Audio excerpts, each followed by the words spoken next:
Hello बच्चों, let's read the question. The question is which wave constitute amplitude modulated band. कौन सी wave जो है वो कॉन्स्टिट्यूट करती है एम्पलीट्यूड मॉड्यूलेटेड बैंड को, ये हमें बताना है.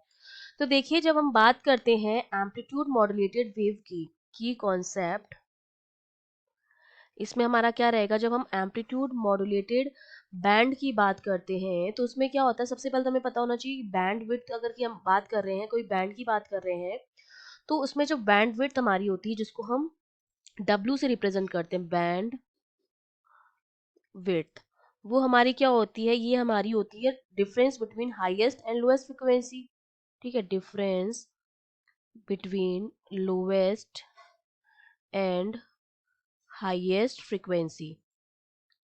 ठीक है, तो अब हमारे एम्पलीट्यूड मॉड्यूलेटेड जो वेव होती है उसमें तीन तरह की फ्रिक्वेंसी होती है. अगर मैं एम्पलीट्यूड मॉड्यूलेटेड वेव की बात करूं, वो हम कैसे बनाते हैं कि हमारे पास जो मैसेज सिग्नल होता है उसको हम सुपर इम्पोज कराते हैं कैरियर सिग्नल के साथ.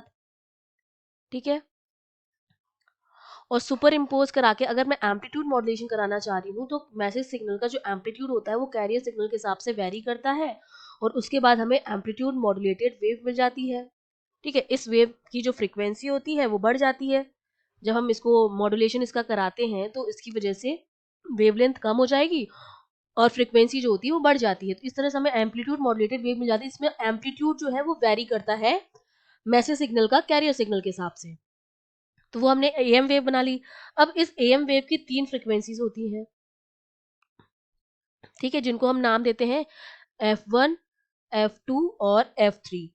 ठीक है, F1 के करस्पॉन्डिंग तो हो जाएगा हमारा ओमेगा सी बैंडविड्थ. इसकी हो जाएगी omega C plus omega M जो मॉडरेटेड वेव है, और एक हो जाएगी omega C minus omega M जब सुपर इम्पोज कराएंगे दोनों को. ठीक है, एक तो मैसेज सिग्नल है ओमेगा एम जिसका मैंने लिख दिया, और एक बार दोनों प्लस होंगे, एक बार दोनों माइनस होंगे, एक बार सिर्फ कैरियर सिग्नल की फ्रीक्वेंसी आएगी. ठीक है, तो इस तरह की तीन वेव्स होती है, वो हमारा हो जाएगा एम्पलीट्यूड मॉड्यूलेटेड बैंड. अब इसमें कौन सी वेव जो होती है वो कॉन्स्टिट्यूट होती है, उसका हमारा आंसर क्या हो जाएगा, इलेक्ट्रोमैग्नेटिक वेव.